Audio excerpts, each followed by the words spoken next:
господине Џафери, почитувани пратеници, ја користам приликата да ви посакам на сите успешен мандат.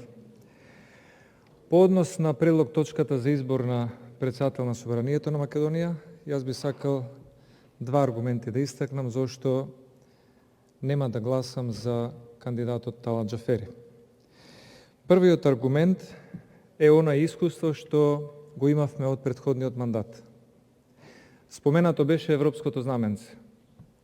Замислете, господинот Талат Џафери не само што многу предлог закони ги прифати тука да се расправаат со европско знаменце, а нема никаква допирна точка со европската регулатива, туку во октомври 2019 година го прифати и го прими од владата без да поднесе забелешки назад, што би било во негова надлежност, доколку го почитува деловникот, дури и законот за марихуана со европско знаменце. И да не ги набројувам, имаше закони тука и од земјоделие, и од образование, и од сите други области, за кои што прашувавме, согласно деловникот, која е европската регулатива со број, со норма, со акт, со која што се усогласува македонското со европското законодавство. И за тие што се понови пратеници да појаснам, кога се дискутира нешто во собранието со европско знаменце и зошто тоа се злоупотребува, дискусиите се ограничени. Ограничена е дискусијата на 3 дена. Нема можност подолго да се дискутира. И затоа владата, она што го кажа предходно координаторот на СДСМ, Јован Митревски, дека биле само 330 закони по скратена постапка, јас би го коригирал и него, и колегата Мицевски. Ако ги ставиме и законите со европско знаменце, сигурно беа повеќе од 400. Затоа што злоупотребата на европското знаменце за закони кои што нема таква допирна точка со европската регулатива, беа честа практика на господинот Талат Џафери. И затоа сметам, и многу други примери, сметам дека не покажа капацитет, дури ни во моменти кога имаше по-лагодно мнозинство, како бројка на парламентарно мнозинство, и не верувам дека и сега нема да посегне по такви злоупотреби на овие процедури. Вториот аргумент зашто сметам дека не треба да се гласа за господинот Џафери како предлог кандидат за председател на Собранието се дадени од коалициониот партнер на господинот Џафери. Ако овие тврдења кои што се дадени од СДСМ се точни, тогаш денес навистина секој треба да се замисли што ќе се изгласа на чело на Собранието и каква ќе биде таа функционалност и кредибилитет на Собранискиот дом. Господинот Заев тврдеше на еден негов телевизиски настап на Алсат дека и Дуи знае дека самите треба да одат во опозиција и да изградат економски став и програма. Тоа значи дека господинот Заев тврди дека Дуи досега немале економска програма. А како висок представник на Дуи е токму и господинот Талат Џафери. Господинот Заев тврдеше дека во 6-та изборна единица ќе го победиме Дуи, ќе ги победиме Алијанса и Алтернатива, затоа што на народот му е преку глава од квази патриоти и квази националисти. Тоа значи дека господинот Талат Џафери има право да одбере едно од овие две, дали е квази патриот или квази националист, или можеби и двете. Го гледам тука и господинот Билал Касами, кој што не заостануваше во критиките на Дуи, а кога се критикува Дуи, не се критикува членот на Дуи од Форино или од Чегране, се критикуваат тие кои што ги представуваат како раководство, и кој што исто така на митингот во, или трибината, како и да наречеме, во Тетово, кажа дека Дуи е дел од недемократски режим, каде што преовладува криминал и корупција. И сега, како да му веруваме на подписот на Билал Касами и на подписот на Зоран Заев, дека ние гласаме за чесен или за кредибилен председател на Собрание, Талат Џафери, или за она што го тврдеше господинот Касами и господинот Заев, дека гласаме за криминал, корупција и политичари кои што немаат економска програма. Затоа сметам дека овие аргументи се прилично ако не издржани, тогаш контраверзни, и ќе го направат изборот на Талат Џафери некредибилен.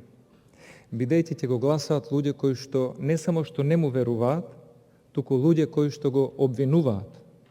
Затоа што обвинувањето беше дека криминалот, корупцијата, немањето економска програма, квазинационализмот или што и да е друго на сметка на ДУИ се однесува на нивните 18 години власт, а во тие години господинот Талат Џафери бил прилично долго време на власт.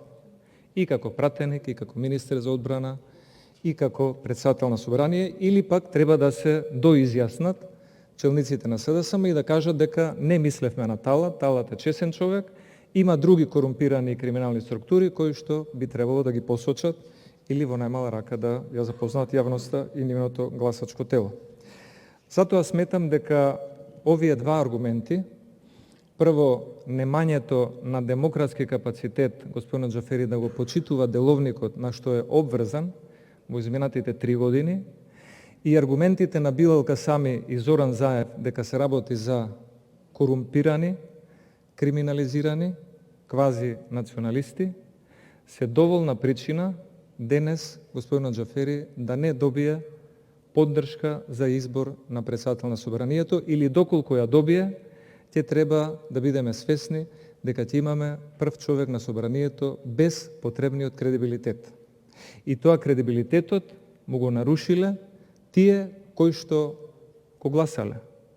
Ние кои што гласаме против, ние имаме јасно мислење зошто би гласале против, и сега и претходно.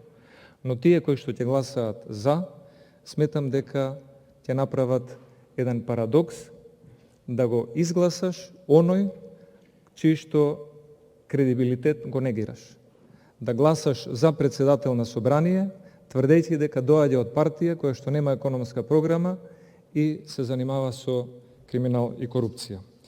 И да ве подсетам, имаше и поексплицитни изјави на таа тема на една трибина во Гостивар.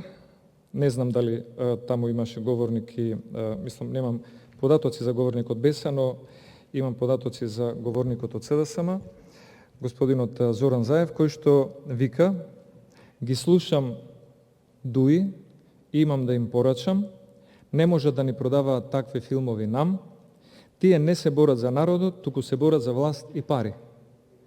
Дали господинот Џафери спаѓа во оваа група на критикувани кадри од ДУИ кои што се борат за власт и пари?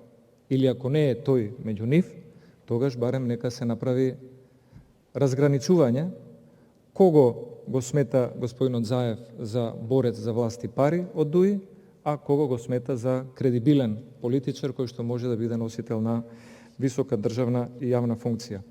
Затоа моето мислење е дека предлогот на господинот Талат Џафери е самиот во контраверза со критиките и обвинувањата кои што доаѓаат од партијата која што го предлага или од коалициониот партнер кој што го предлага.